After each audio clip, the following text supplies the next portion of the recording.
শাকিব খান এবং হিমেল আশরাফ জুটি প্রিয়তমা সিনেমাটির পর আবারও ফিরে আসলেন রাজকুমার সিনেমাটি নিয়ে। এই জুটি কি এবারের এই ঈদে রাজকুমারের মতোই রাজত্ব করতে পারবে বক্স অফিসে, নাকি প্রিয়তমার মতোই থেকে যাবে আলোচিত সমালোচিত হয়ে?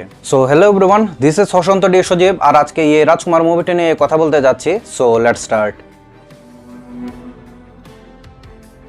সিনেমাটির গল্প আবর্তিত হয়েছে গ্রামের এক ছেলে শামসুল হককে ঘিরে, যার স্বপ্ন যে কোনোভাবে আমেরিকাতে যাওয়ার। তার এরকম দৃঢ় আগ্রহ নিয়ে আমেরিকাতে যাওয়ার কারণে বা কী ছিল, এবং সে কি আদৌ আমেরিকাতে যেতে পারবে, সেটা জানার জন্যই দেখতে হবে আপনাকে এই সিনেমাটি। প্রথমেই বলতে চাই, সিনেমাটিতে প্রবাসীদের কষ্টকর লাইফস্টাইল খুবই ভালোভাবে প্রেজেন্ট করা হয়েছে, যার জন্য এই সিনগুলো খুব ভালোভাবে দর্শকের মনে প্রভাব ফেলতে পারে। এছাড়া দেশপ্রেমের বিষয়টি অবশ্যই দর্শকের প্রশংসা কুড়াবে। তবে সবথেকে ভালো ছিল ধর্মান্ধতার কনসেপ্টটি, যেটির দ্বারা এটি বোঝায় যে দিন শেষে আমাদের ধর্মান্ধ কিংবা ধর্মভীরু না হয়ে ধার্মিক হওয়া উচিত। শাকিব খানের অভিনয় নিয়ে নতুন করে কিছু বলার নেই। শাকিব খানের পাশাপাশি তারিকা নাম খানের অভিনয় ছিল একদম শীর্ষস্থানে।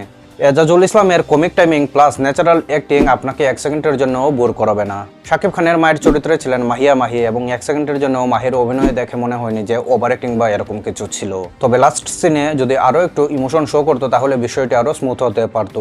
মাহির এরকম ইমপ্রুভমেন্ট সত্যি প্রশংসনীয়। কিন্তু শাকিব খানের বিপরীতে ছিলেন আমেরিকান অ্যাক্ট্রেস কোর্টনি কফি। ওনার অভিনয় যেমনটা আহমরি বলার মতো কিছু ছিল না, ঠিক একইভাবে শাকিব খান এবং কোর্টনি কফির মধ্যে যে কেমিস্ট্রি, সেটিও খুব ভালোভাবে ফুটে ওঠেনি। একইভাবে আরশ খান ছিলেন শাকিব খানের কম বয়সী বাবার চরিত্রে। নিজের সবটুকু দিয়ে চেষ্টা করলেও আমার কাছে পার্সোনালি নোটিসেবল কোনো পারফরমেন্স দিতে পেরেছে বলে মনে হয়নি। আর সেটা অবশ্যই বলতেই হবে, হিমেল আশরাফের পরিচালনায় ডেফিনেটলি গ্রো হয়েছে। প্রিয়তমা সিনেমা যেমনটা অ্যাকশন পোর্শন এবং রোমান্টিক পোর্শনের মধ্যে ব্যালেন্স ছিল না, সেই ভুল থেকে হিমেল আশরাফ যথেষ্ট ইমপ্রুভমেন্ট এনে এইবার হিমেল আশরাফ মোটামুটি ভালোই ব্যালেন্স রাখতে পেরেছে। কিন্তু ইমোশনাল সিনগুলো যথেষ্ট ভালোভাবে ফুটে তুলতে পারলেও মেলোড্রামাটিক সিন থাকার কারণে সেগুলো দর্শকের মনে খুব একটা প্রভাব ফেলতে পারবে বলে আমার কাছে মনে হয় না। কয়েকটি সাবপ্লট মেলোড্রামাটিক হলেও সেগুলো মূল গল্পে খুব একটা প্রভাব ফেলে না। আর এরকম কয়েকটি সিনে ওভার ইমোশন শো করতে গিয়ে ব্যাকগ্রাউন্ডে দিয়ে দেয় বিরক্তিকর বিজিএম, যা আলটিমেটলি সিনটাকে প্রয়োজনের তুলনায় আরো বেশি লেন্থি করে ফেলে। To be more specific, Shakib খানের ছোটবেলায় তার বাবা মার আলাদা হয়ে যাওয়ার সময় যে বিজিএম ইউজ করা হয় শাকিব খানের কান্নার, সেটি লিটারলি 30 থেকে 40 সেকেন্ড পর্যন্ত স্থায়ী হয়, যার দরুন মনে হচ্ছিল অডিয়েন্সকে লিটারলি টর্চার করা হচ্ছে। ঠিক একইভাবে আহমেদ শরীফের অভিনয় প্লাস উনার যে প্লটটি ছিল, যেটির পারপাসে শাকিব খান দেশে পুনরায় ফিরে, সেই রিজনটি পার্সোনালি আমার কাছে একদমই বেমানান লেগেছে। তাই আমি বলবো, গল্পের কন্টিনিউটি মেনটেন করার দিকে আরো বেশি ফোকাস এবং যত্নশীল হওয়ার দরকার ছিল। আর কিছুক্ষণ পর পর গান চলে আসার বিষয়টি তো আছেই। গানগুলো যদিও ভালো ছিল, কিন্তু এতগুলো গান না থাকলেই বেটার হতো। শাকিব খানের দেশ বিদেশ জুড়ে এত বড় একটা ফ্যান বেস থাকার কারণে ডেফিনেটলি ওনার ফ্যানরা অবশ্যই একটি ভালো এন্ট্রি সিন ডিজার্ভ করে। কিন্তু রাজকুমার সিনেমাতে শাকিব খানের এন্ট্রি সিন খুবই বিলো এভারেজ বলে মনে হয়েছে। লাইক, সে গ্রামের একটি ছেলের চরিত্রে অভিনয় করছে, কিন্তু তার গেট আপ ছিল জিন্সের প্যান্ট এবং জ্যাকেট, যার জন্য অবশ্যই বিষয়টি দৃষ্টিকটু বলে মনে হয়েছে। তবে পাবনার লোকাল ল্যাঙ্গুয়েজে যেভাবে শাকিব খান ডায়লগ ডেলিভারি করেছে, সেটার জন্য অবশ্যই হ্যাটস অফ বস। কালার গ্রেডিং নিয়ে যদি বলি তাহলে বলবো, ঠিক যতটা ভালো ছিল ঠিক ততটাই খারাপ ছিল। টু বি মোর স্পেসিফিক, গ্রামের সিনগুলোতে যদি আরো ফোকাস দেওয়া হতো তাহলে দর্শক আরো ভালো মানের কালার গ্রেডিং পেত, যার জন্য তখন ওভারঅল বিষয়টির জন্য দর্শক একটি অ্যাস্থেটিক ভাইব পেত।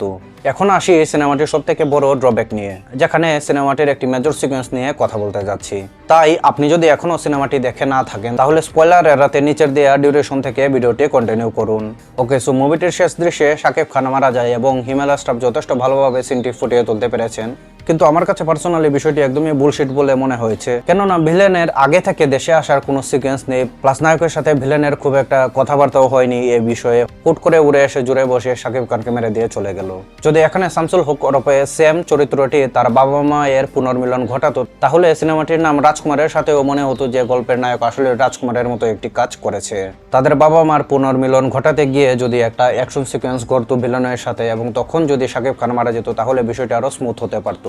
আর এই স্টোরি লাইন থাকলে তখনকার সেই সিনেমাটোগ্রাফি প্লাস বিজিএম সবকিছুই কাজে আসতো। তাই পরিশেষে বলবো, হিমেল আশরাফ যদি মেকিং এবং স্ক্রিপ্টের দিকে আরো বেশি যত্নশীল হন, তাহলে শাকিব খানের মতো অভিনেতাকে প্রপারলি ইউটিলাইজ করতে পারবেন। আর এই সবকিছু বিবেচনা করে আমার পার্সোনাল রেটিং হচ্ছে 7 out of 10। In a final verdict, Rajkumar সিনেমাটি এতটাও ভালো বলে মনে হয়নি আমার কাছে পার্সোনালি। যদিও এটার প্লট খানিকটা ভিন্ন, কিন্তু মেলোড্রামাটিক বিষয় থাকায় আলটিমেটলি 2 ঘন্টা 25 মিনিটের মুভির গল্পটি দুর্বল বলেই মনে হয়েছে। গানগুলো ভালো হলেও প্রিয়তমা মুভিটির গানগুলোর লেভেলের ছিল না। আর বিজয়ের বিষয়টা আমার কাছে মনে হয়েছে যে একটু বেশি ব্যবহার করা হয়েছে, তার জন্য আপনি বোর ফিল করবেন কি করবেন না সেটি একমাত্র আপনার উপরই নির্ভর করবে। সবকিছু মিলিয়ে রাজকুমার সিনেমাটি প্রিয়তমা সিনেমাটির সেকেন্ড প্লট বলে মনে হয়েছে, যেখানে হিমেল আশরাফ তার পুরনো ভুল ত্রুটিগুলো সংশোধন করে নতুন রূপে ফিরে এসেছে।